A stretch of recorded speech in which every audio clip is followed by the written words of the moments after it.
Now, you still getting that kind of uncomfortable feeling in your stomach about Saturday's game against UConn? I know a lot of you are. Today, I'm going to look at three players on Boston College that are going to need to step up to prevent any sort of chance for UConn to pull off the upset. We're going to get into this on today's Locked On Boston College. You are Locked On Boston College, your daily podcast on the Boston College Eagles, part of the Locked On Podcast Network, your team every day.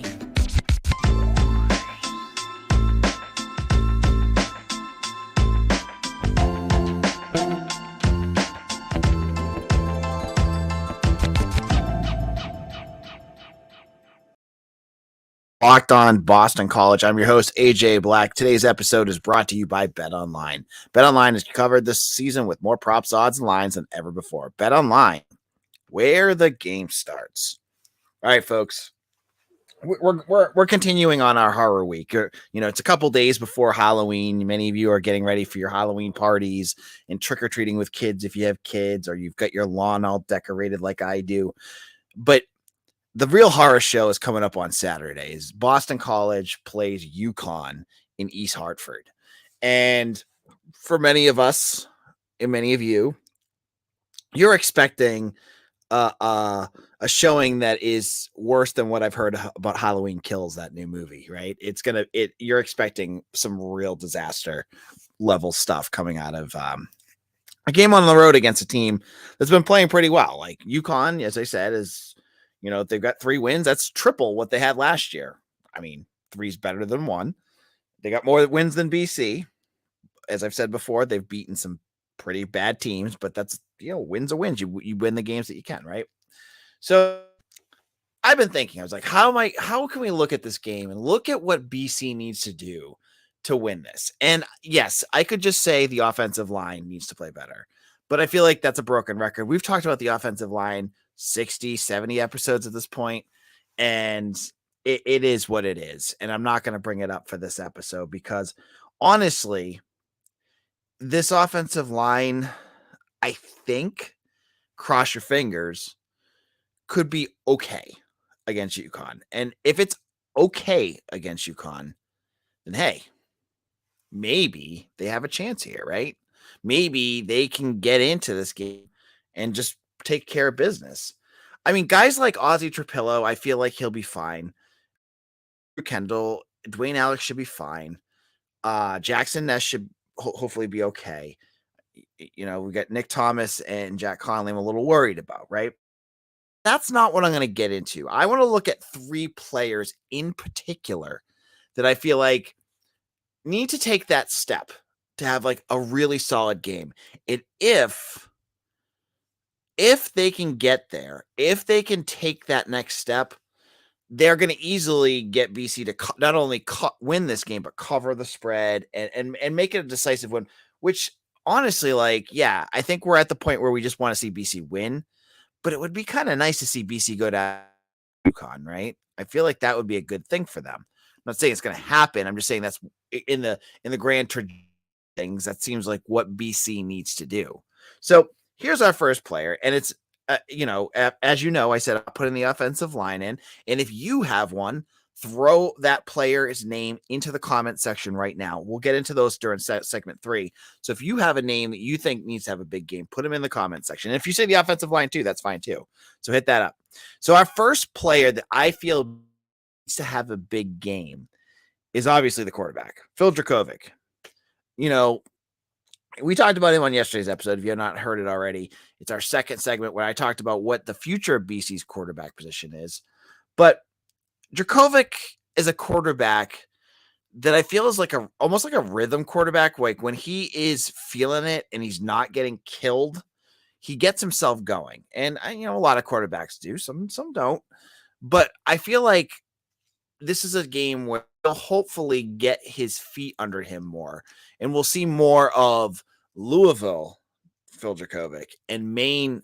And he was okay in Maine, but it will see better Dracovic against UConn, because I think, and this is with this game, if BC can start putting up points, UConn's not going to be able to handle them. And that's a big ask, right? They're averaging 19.8 points per game. BC is, UConn's right around there too. But again, against, they haven't really scored. I think they have like 7 points against Power 5 programs. So I'm not too worried on that end. But if Dracovic can go out there, score a couple quick touchdowns, I think he could set the tone of that game. And I think that is going to be so important. And yeah, he's been frustrating to watch. Yeah, he has been inconsistent to say the least. But this looks like a game, in my opinion, that he could go out there and really do some things. Because I think the offensive line is going to be able to keep him upright enough where he's going to find Zay Flowers open. He's going to be able to do some more of his check down kind of things. He's not going to have to, like last week, you looked at that play that he missed to Pat Garwo. And there's other play, not that play. Sorry. There's another play that he missed Zay Flowers because he had to get rid of the ball early and he tried to go check down to Joseph Griffin. He's going to get the bigger, more explosive plays because he's going to have a little bit more time. And I know that's hard to imagine given that what you saw against Clemson and Wake Forest, but reminder time here. We're playing BC's playing UConn. They're not playing Wake Forest. They're not playing Clemson. Hopefully Kendall will be back because that'll add a nice level of continuity there. And then you could kick out Ness to guard again and not have to worry about Nick Thomas. But even that being said, I think BC should be able to get that going. And if he has his time, Dracovic, we've seen it, right? When he has most of the times when he has his time and it's been consistent, Dracovic has been a decent quarterback. It has time but he's been hit so many times that he's just kind of in his own head and it's just not working. So when I look at Drakovic's game, when I look at what I think he needs to do, I think a win for BC with Dracovic would be 3 touchdowns. He just needs to throw for 3 touchdowns. And so 2 to Zay, 1 to somebody else. I think that'll get BC a win there. And you look at the stats this year, I don't think he's done that often. So I'm not sure if he's going to have his best game of the season. I'm pulling up his stats right now to look, but he's had 3 touchdowns twice against Rutgers and Louisville. So there you have it. And then against Maine, he had 2 touchdowns. So he's thrown 1 touchdown in the last 2 weeks. He's got to have a bigger game. He's got to have more than, 200 yards and no touchdowns. He's going to have 3. And I think that's going to really set the tone for this game. And, if he gets guys involved too, seeing guys like Jalen Gill, Jaden Williams or Joseph Griffin, whoever's playing, George Takis, if he's healthy enough, Jeremiah Franklin, excuse me, getting those guys the ball, I think will be a huge help too. Now in our second segment, I'm going to flip it onto the other side of the ball and get into another player I think should have a big game. And if he does, it could be a big day for BC. Before we do that, let me tell you about our friends over at SweatBlock. SweatBlock is amazing. So I use it all the time.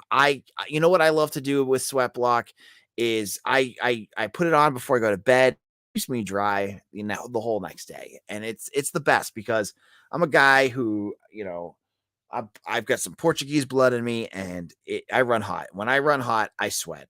And because whenever I'm wearing dress shirts, whenever I'm wearing polo shirts, anything thicker, I'm a mess.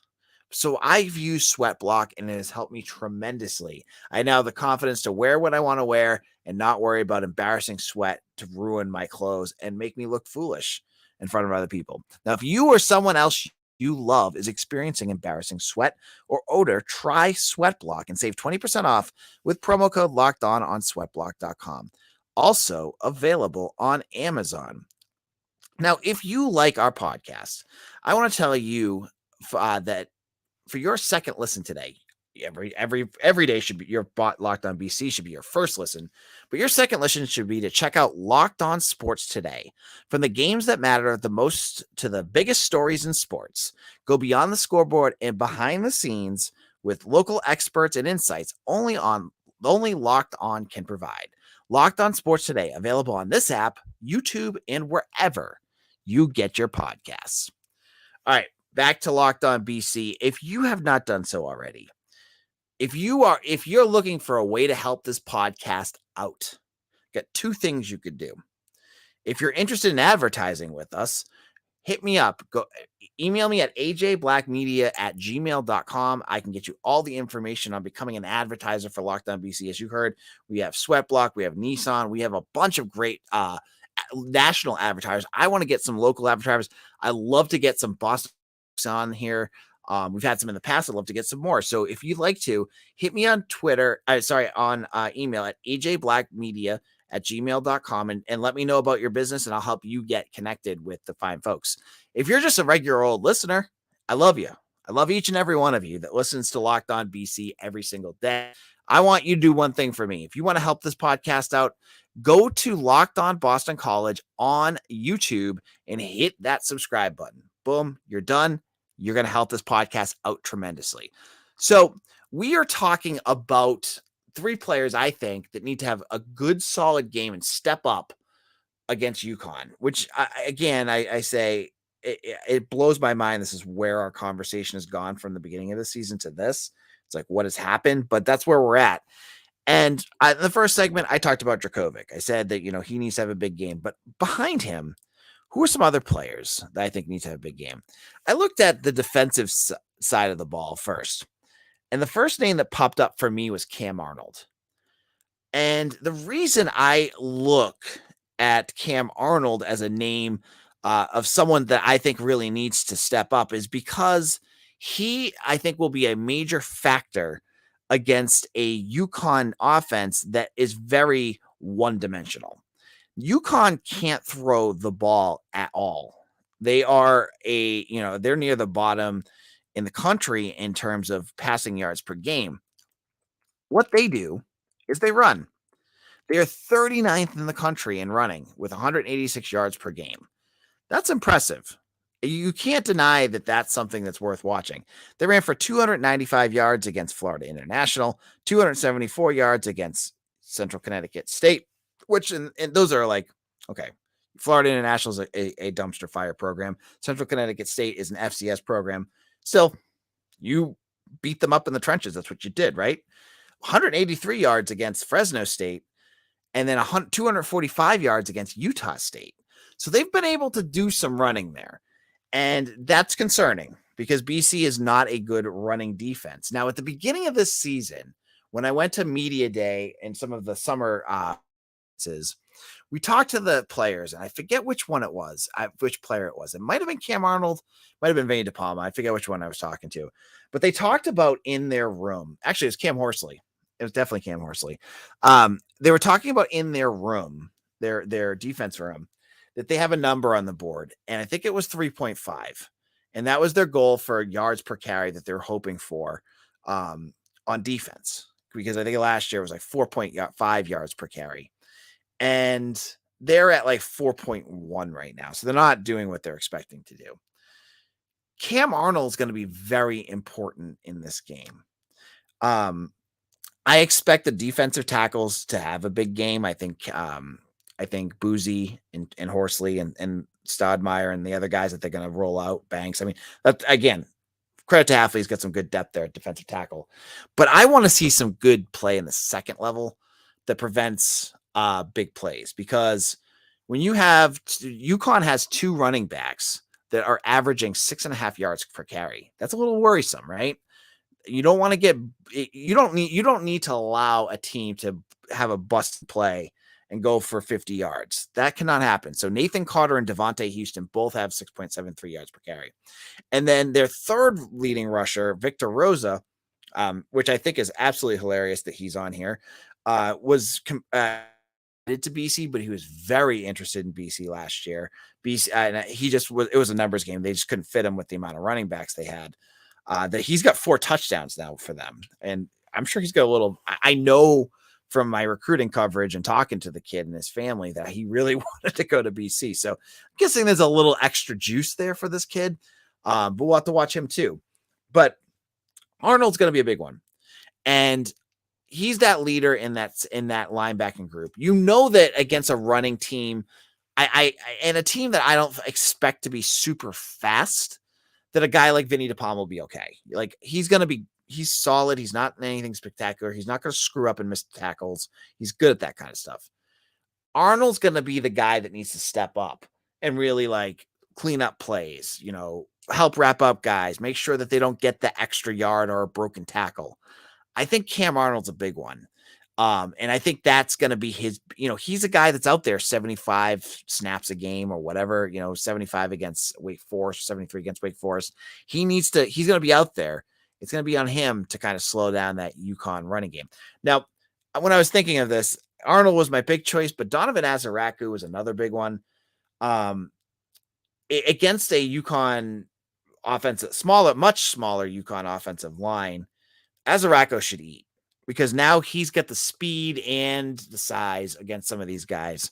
He should be able to get out there. He's got 3 sacks right now, or 3.5 sacks. Love to see him do a little bit more and maybe be more disruptive. But I'll stick with Cam Arnold for my decision here for that one. Now, if you have one, I want to hear your thoughts. Go into our comment section right now. Post those now. Who do you think BC needs to have step up? In our final segment, I'm going to look back on the offensive side of the ball at a position that has struggled all season long and is the worst in the country. And they could be a position that has a big game and gets themselves out of some statistically bad spots. We'll get to that in just a moment. Locked On Boston College, AJ Black here. I'm the editor and publisher of Eagle Insider, part of the 247 Sports Network. Thank you for all who have subscribed to our page and become a member. You get all sorts of insider information. I've got sources. I've got insiders that post on my page from the 247 Network. I've got everything.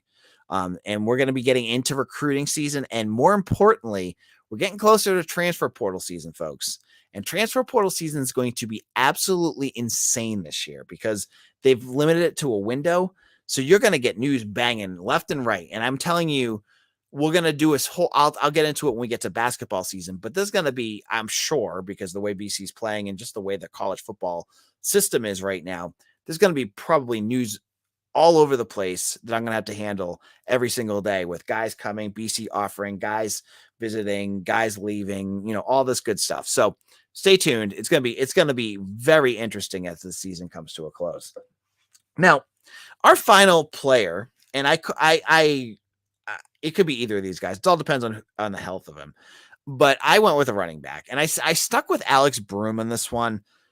Even though there's a potential, I mean, he only played, I think, 7 snaps against Wake Forest. So Garwo got the bulk of the carries. But if he's healthy, I'd love to see him out there. And go like 20 carries, Broom, Garwo, something like that. Because I think, Broom is as Mitch has said on this podcast over and over again, is a very good pass blocker. B, he's faster and more dynamic, and I think that'll work well against UConn. C, you can use him in the pass game a little bit more. And all that kind of just adds together that if he's healthy, and again, we haven't heard anything from Halfley that he's not, but if he is, I'd love to see him play. And I think the running backs, this is going to be a big game for them because when they're not playing against let's just put it bluntly, if they're not playing against a good defensive line, they played against Louisville, was undersized, so they had some luck there. Maine, not good. If they're playing against a team like that, they should be able to run the ball too. I'm sure you're all listening to this, and in the back of your brain is that mental image of Patrick Garwo getting the ball and getting hit 2 yards behind the line of scrimmage over and over and over until your brain explodes. Because that's kind of where my brain is at when I'm talking about this. But I'm nuts, I guess. I think something will change in this game. I'm not ready to say it'll happen in any other game, but I'm saying in this game, I think they might be able to run the ball. And if they do, that could help dictate the pace of the game, not allow UConn to get any momentum, keep the fans out of it, and just do your thing and win. And I think that'll be good. So so Pac Garwo and Alex Broom would be my last players to step up. And I had some other ones I was thinking of too. Obviously the offensive line would be a big one. You want to see I said Donovan Azaraku, but those are where I'm at. So my three names: Phil Dracovic, Cam Arnold, and I'm gonna hedge this one because I'm not sure what Broom will do, but one of the running backs. I'll say Broom or Garwo. Do you agree with me? Disagree with me? Hit me up in the comments section. Love to hear what you have to say. On tomorrow's show, we will be joined by Mitch Wolf. It'll be our preview and prediction episode, and you will not want to miss that, especially if you're ready to jump off the Tobin Bridge. Just joking. Don't do that. And but he'll tell you. I think he's going to tell us why BC should be okay. And if you have not done so already, subscribe to Eagle Insider too, because Mitch has his. I rewatched the Wake Forest game, so you don't have to series, which is absolutely must-read stuff because he gives you clips. He breaks down the game. He talks about what he sees, what BC did right, what they didn't do right, where the breakdowns were. It's better. Honestly, I'm not even joking here, folks. It's better than what you see like Herzlich and Cotter do during an ACC game, because he has so much more time to like give the minutia and know the background of the team and the players. So check that out. And again, if you want to check it out and just test it, it's $1 for the first month on 247, and you get all sorts of other great goodies there. So check that out. This is AJ Black. Thank you all for listening. You can follow me on Twitter at AJ Black _BC. We'll see y'all again soon. Take care, everyone.